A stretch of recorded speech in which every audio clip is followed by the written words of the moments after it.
తాజా అంశం చూస్తున్న ముఖ్యమంత్రి చంద్రబాబు మంత్రులు కూటమి ఎంపీలు ఎమ్మెల్యేలు ఎమ్మెల్సీలతో టెలికాన్ఫరెన్స్ నిర్వహించారు.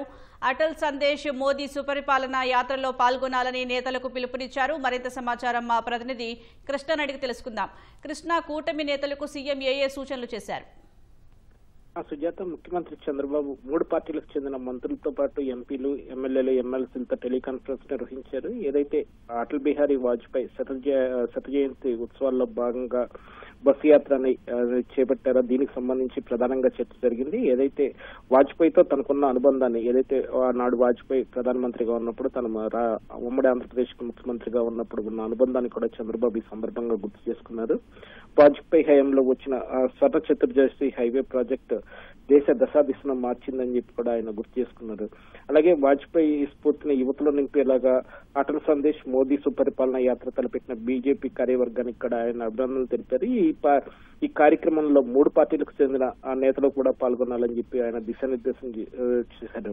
మొత్తంగా ఈ నెల 11వ తేదీ నుంచి 25వ తేదీ వరకు ఈ యాత్ర అనేది చేపట్టనున్నారు. ఏదైతే అటల్ సందేశ్ మోదీ సుపరిపాలన యాత్రలో భాగంగా 11వ తేదీన ధర్మవరంలో రాష్ట్ర బస్సు యాత్ర ప్రారంభించి 25న అమరావతిలో ముగించాలని చెప్పి నిర్ణయించారు. అలాగే 25న అమరావతిలో ముగించే ఈ యాత్ర సందర్భంగా కూడా భారీ బహిరంగ సభ నిర్వహించాలని చెప్పి కూడా బీజేపీ నేతలు భావిస్తున్నారు. ఇటీవల ముఖ్యమంత్రి చంద్రబాబును పార్టీ కేంద్ర కార్యాలయం ఎన్టీఆర్ భవన్ లో కలిసి ఈ మేర ఆహ్వానం కూడా అందజేయడం జరిగింది. ముఖ్యమంత్రి చంద్రబాబు కూడా ఈ అమరావతిలో జరిగే బహిరంగ సభలో పాల్గొనేలాగా దీనికి సంబంధించి కార్యాచరణ అనేది రూపొందించుకుంటారు. దీనికి సంబంధించి ఇవాళ ఈ టెలికాన్ఫరెన్స్ అనేది ప్రధానంగా చేశారు.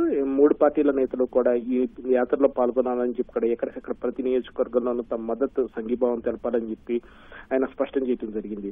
ఏదైతే రాజకీయ భీష్మునిగా భావించి అటల్ బిహారీ వాజ్పేయి శత జయంతి ఉత్సవాలు జరుపుకోవడం అనేది ఒక పట్ల ఆయన హర్షం కూడా వ్యక్తం చేశారు. దీని పట్ల తనకున్న సంతోషాన్ని వ్యక్తం చేస్తూనే దేశంలో సుపరిపాలనకు వాజ్పేయి నాంది పలికారని చెప్పి ఆయన తీసుకొచ్చిన పాలసీలు దేశాభివృద్ధికి మంచి పునాది వేశాయని చెప్పి కూడా గుర్తు చేసుకున్నారు. అజాత శత్రువుగా ఈ వాజ్పేయి గుర్తింపు పొందారని, అలాగే ప్రతి భారతీయుడు గర్వపడే నాయకత్వాన్ని దేశానికి అందించారని చెప్పి కూడా కొనియాడారు. ఒక సాధారణ కుటుంబంలో జన్మించిన వాజ్పేయి కష్టంతో ఎదిగి దేశానికి నాయకత్వం వహించిన తీరు ప్రతి ఒక్కరికి కూడా ఆదర్శం అని చెప్పి చంద్రబాబు నేతలతో అన్నారు. అలాగే 9 సార్లు లోక్సభకు 2 సార్లు రాజ్యసభకు ఎన్నికయ్యారంటే ఆయన గొప్పతనం తెలుస్తుందని చెప్పి కూడా ఆయన తెలపడం జరిగింది. 18 ఏళ్ల వయసులోని క్విట్ ఇండియా ఉద్యమంలో పాల్గొనటం, అలాగే 98లో పోఖ్రాన్ 2 అణుపరీక్షలు జరిపి భారతదేశ శక్తిని ప్రపంచానికి చాటం, కార్గిల్ యుద్ధంతో శత్రువును తిరుగులేని సమాధానం ఇచ్చిన విషయాలను కూడా ఆయన ఈ సందర్భంగా గుర్తు చేశారు.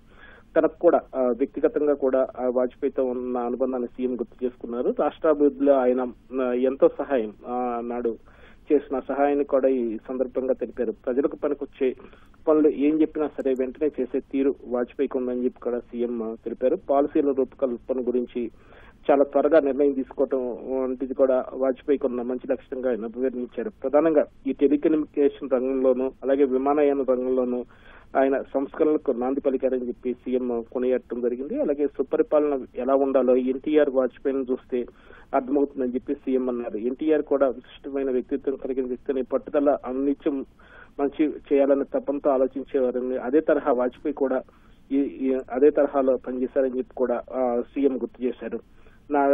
నాడు అణుపరీక్షలు అయినా, నేటి సింధూర్ ఆపరేషన్ అయినా సరే, నాడు చతుర్ముఖి ప్రాజెక్టు, అలాగే నేడు సాగర్మాల ప్రాజెక్టు అయినా సరే ఎన్డీఏ పాలనకు విజయవంతమైన కార్యక్రమాలుగా సీఎం అభివర్ణించారు. ప్రధాని నరేంద్ర మోదీ కూడా దేశాన్ని 2047 నెంబర్ 1 గా నిలిపేందుకు కృషి చేస్తున్నారని చెప్పి సీఎం కొనియాడారు. మొత్తంగా ఈ అటల్ సందేశ్ మోడీ సుపరిపాలన కార్యక్రమాన్ని విజయవంతం చేసేందుకు 3 పార్టీల నేతలు కలిసికట్టుగా ముందుకు రావాలని చెప్పి ముఖ్యమంత్రి చంద్రబాబు తన టెలికాన్ఫరెన్స్ ద్వారా నేతలకు పిలుపునిచ్చారు. ధన్యవాదాలు కృష్ణ.